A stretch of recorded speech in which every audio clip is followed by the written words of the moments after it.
Assalamu alaikum everyone. How are you all doing? Okay, now after the social reformers, decline of the Mughal Empire, we are going to study how the Britishers were able to come to the subcontinent and how they took over the subcontinent from the Mughals, from the Hindus, from the Muslims. What were the flaws that were done or that were there due to which we lost everything that we had? This is one of the basic reasons that we study history, that we should not repeat the same mistakes that were done by the previous leaders. Okay, let's start. Now, subcontinent was very much famous for the spices, the minerals that we had, and till date, subcontinent is famous for it. Take India, Pakistan, both. We have got mineral resources. We have got spices. The taste, the spices that we have, nobody has them. We are rich in these spices. Now, it is not that from the beginning, subcontinent belonged to the Mughals. No, it was not like that. The first person that came to subcontinent was Vasco da Gama. Now, when he came to subcontinent looking for spices and Christians. He came there, he did not see anyone there at that time. He put the flag over there and he left from there. 16 years later, 16 years later, Babur came. 16 years later, Babur came here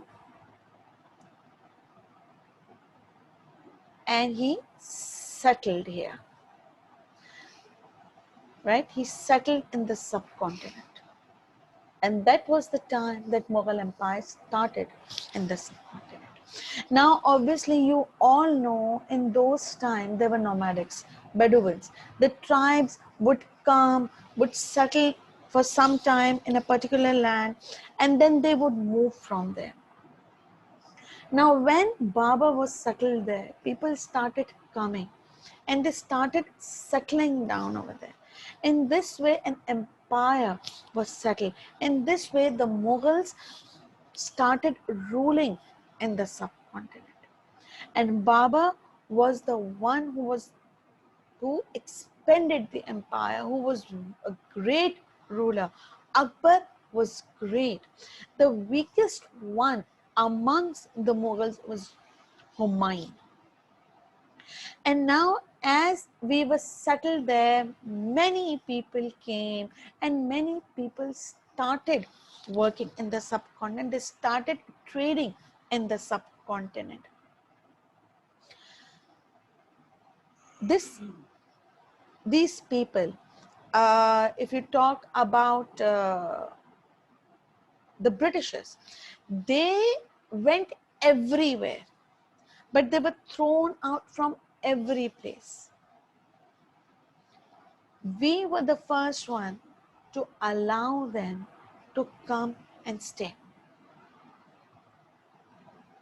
Now, Queen Elizabeth, when she took permission in 1600, we did not allow them to come and settle here.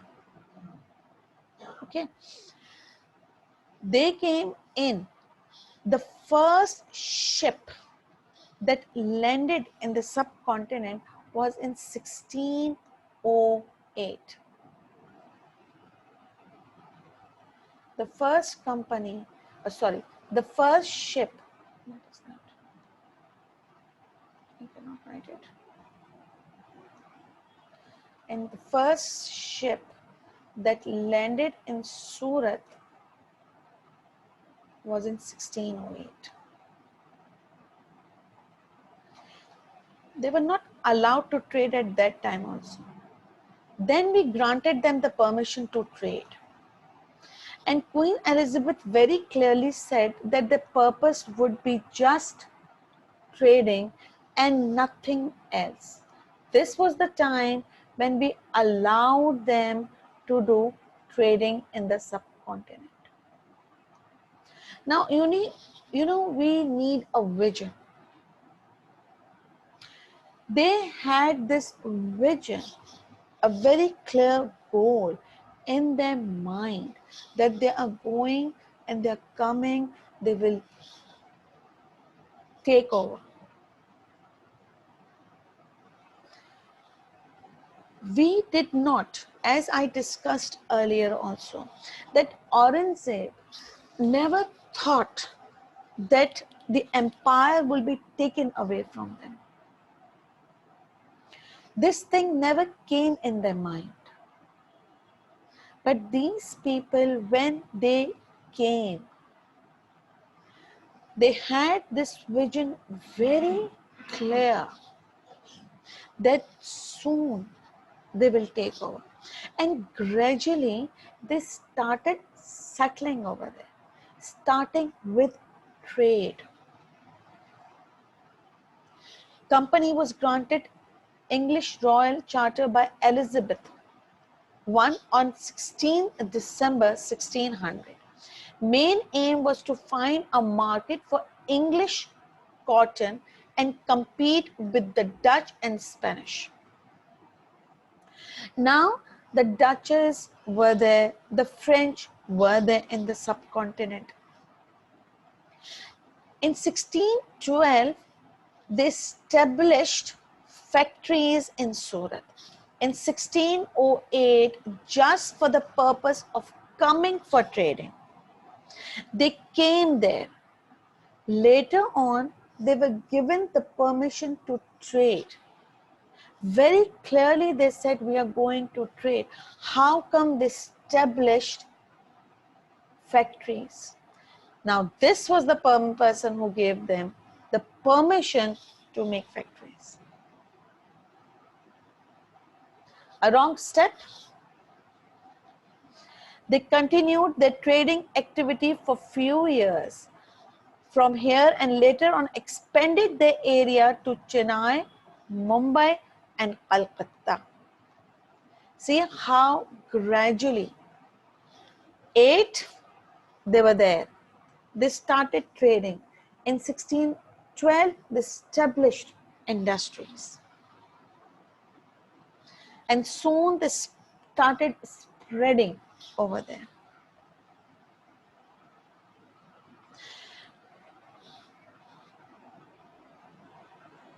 Now see.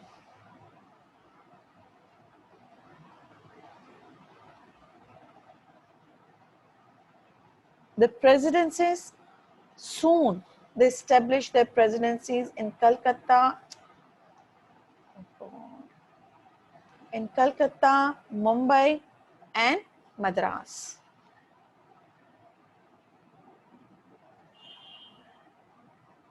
How did the British East India Company change India? Now before going here in when the East India Company, when the Britishers came in, they wanted monopoly in trading.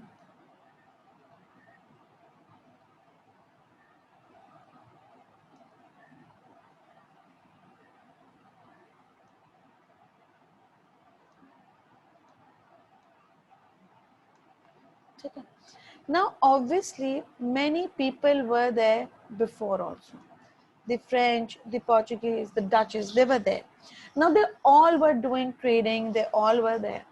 Now when they came and they saw that nothing, no help, no special attention is given to them. We don't think that there's something, big. They did not like it. They wanted monopoly in trading. They wanted that they should be the one there only. So what they did, they wanted the French to go.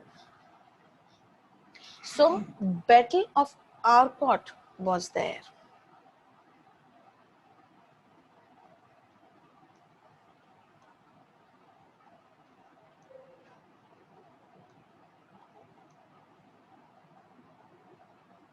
With the French. French 10,000. 10,000 soldiers. Indians also. Okay. Against Robert Clive. 300 soldiers. He went against the French. Half an hour.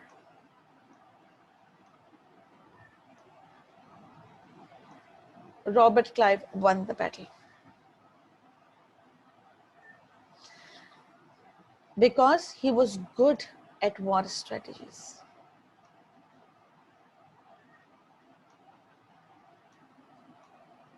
So the French were out. Now here, one thing, that when they came, they said they are coming just for trading. But look at Robert Clive. He went against Aurangzeb and he fought a battle with him. Okay. When he fought a battle with Aurangzeb, he lost.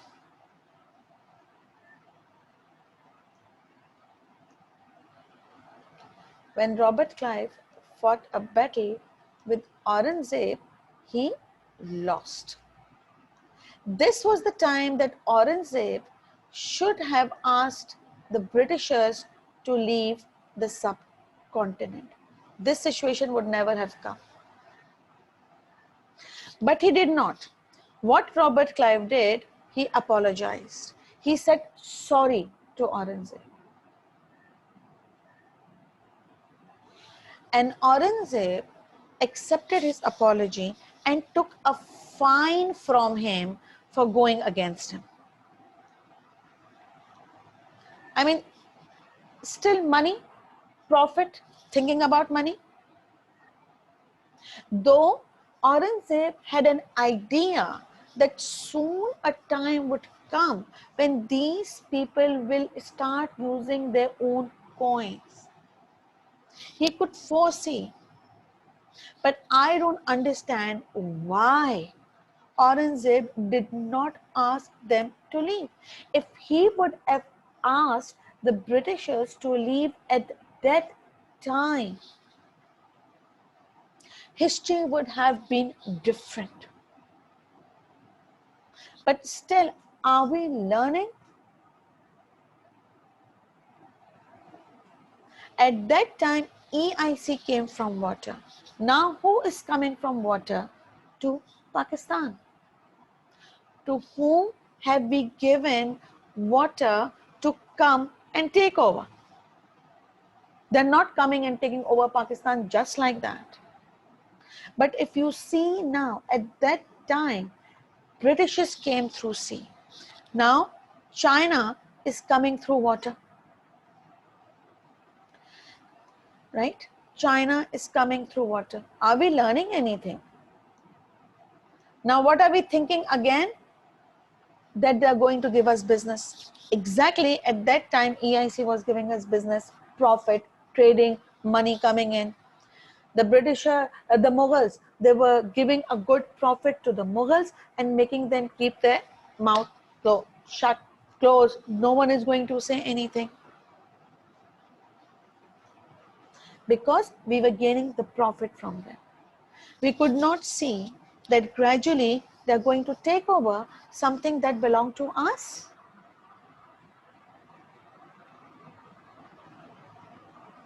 Now these people, again, we gave them, we understand, okay, we are giving business, we are going to get business.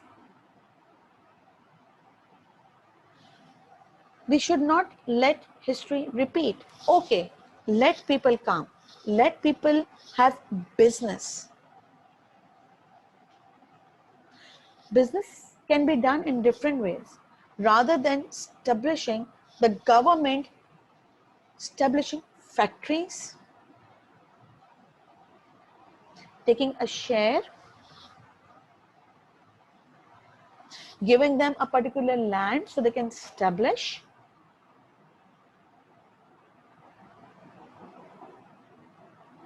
We have to think a lot before taking any further step with any other country. Imagine how history would have been if Aurangzeb would not have accepted the apology of Robert Clive. When he accepted the apology of Robert Clive, they started settling over there. They stopped at the beginning, that they stopped, they did not do any such action that they will come and that we will notice and Aurangzeb would take an action. So for some time they stopped their activities, but gradually they started.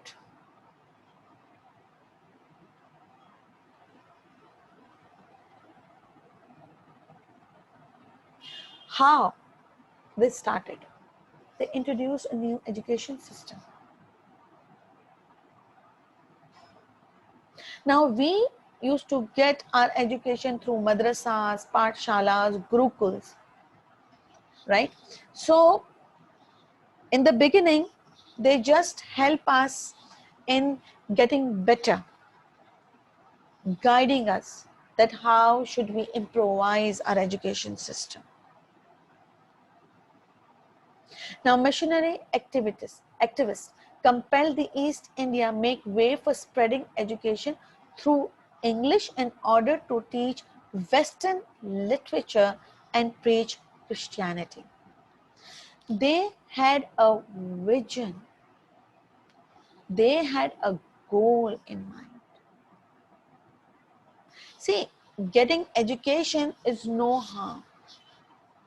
Learning about different culture, tradition, there is no harm. But one should know that where that line comes in, where you have to see what the other country is doing, so that they can create a class of Indians who would be Indian in blood and color, but English in taste. Actually, till date, if you see, we see this. Be it Pakistan, be it India, you will see that we are Pakistanis, we have got our own style, but English in taste. They have left that thing behind. Who could act as interpreters between the government and the masses. Now, why were they doing this? Because they wanted interpreters, they wanted people to communicate. Now, government and the masses, they had this in mind. They established universities in Calcutta, then the Sanskrit College and Fort William. See, Calcutta, Madras, 1781. Then Sanskrit College in Banaras in 1791 and Fort William College in 1800 in Calcutta. 1600 they came. And see how gradually they were coming over, they were establishing, they were introducing system, they were trying to manage things. Now, education in India commenced under supervision of gurus in traditional school called gurukuls. In college era, the gurukul system began to decline as the system promoted by the British began to gradually take over. Britishers opened 186 colleges and universities, starting with 600 students, started across 4 scattered across 4 universities and 67 colleges in 1882. The Madras Medical College opened in 1835 and admitted women so that they could treat the female population who traditionally shied away from medical treatment under qualified male professionals.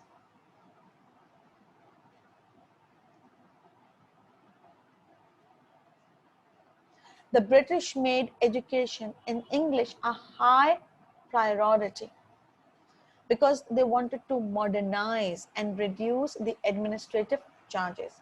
Colonial authorities had a sharp debate over policy. This was divided into two schools. One who believed that education should happen in India, languages like Sanskrit and Parsi, right? Then Thomas Babington Macaulay, traditional India had nothing to teach regarding modern skills. The best education from them would happen in English. Because we remain limited here.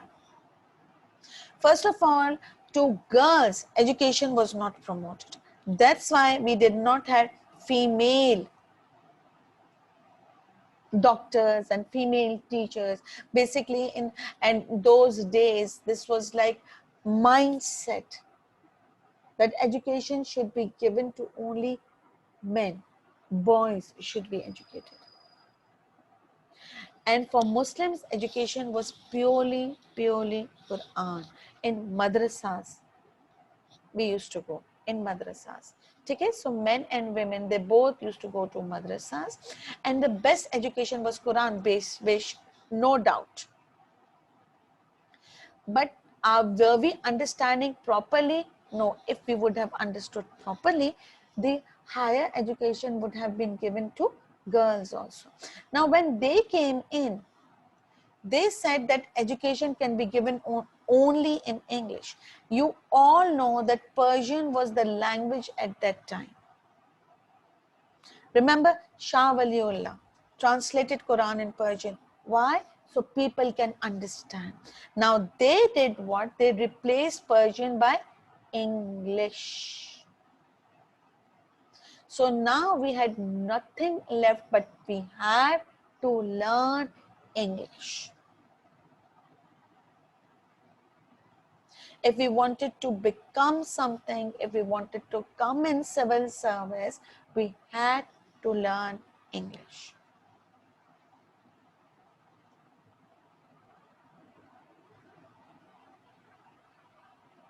Okay. I hope till here everything was clear. We did the education system today.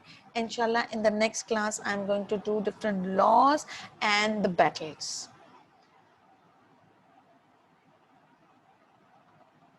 And the first reason you understood that why the Britishers came to the subcontinent. Now, why the Britishers came to the subcontinent was because of the spices and the minerals.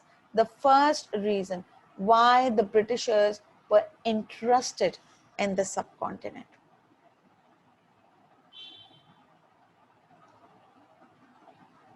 Why British were interested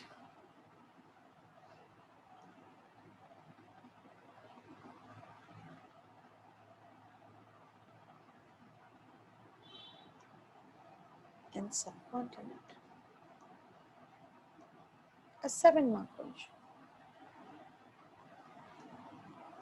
Okay. Now, they were interested in the subcontinent, the first reason, because of the minerals and the spices. Tea, silk, cotton, opium, we were rich in spices. We were known as the golden sparrow. This was the basic reason why they came to the subcontinent. And when they trade, they get foreign exchange. The second reason, it was a vast nation. Now, vast nation means vast population. Vast nation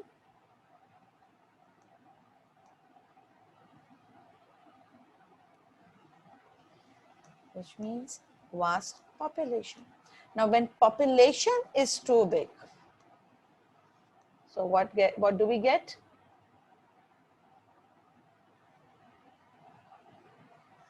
When population is there, we get labor.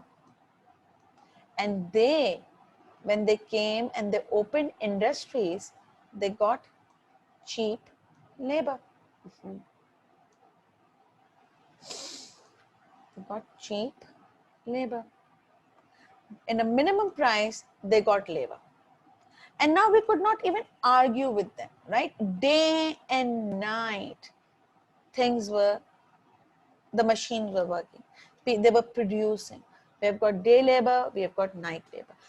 Now, obviously, employment was something very important. They were getting good, they were getting something, they were getting money, they were getting salaries. So the thing was, in their mind, we get a salary, food will be cooked, and our kids will have food. They were using this. The Britishers, when they made industries, they were getting laborers, cheap labor. So a lot of raw material. A lot of material was made in the factories and they were selling and they were getting profit. Now we had raw material cotton with us, right? Cotton. Now what they were getting this cotton and, right? We were the main primary sector, subcontinent agriculture, right? We had cotton with us. They were getting this raw material. They were selling it off, trading, foreign exchange. They were making use of it. So in every possible way, the Britishers were benefiting. Climatic condition. The climate of the subcontinent was warm, was very good. And at that time, forget it. The climate, the Britishers also came to the subcontinent because of climate. They wanted people to come because, see, there the climate was very cold. The climate of the subcontinent was too good. So the climatic conditions also brought them there.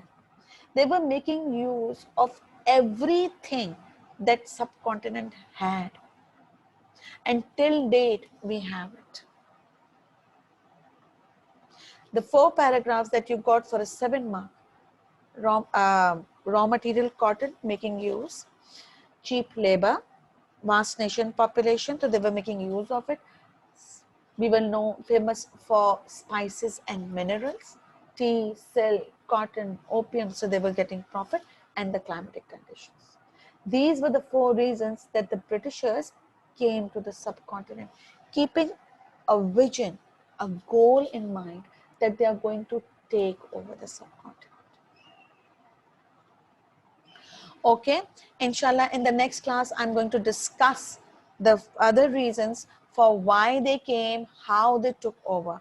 Okay, see you soon, all inshallah. Allah Hafiz, take care.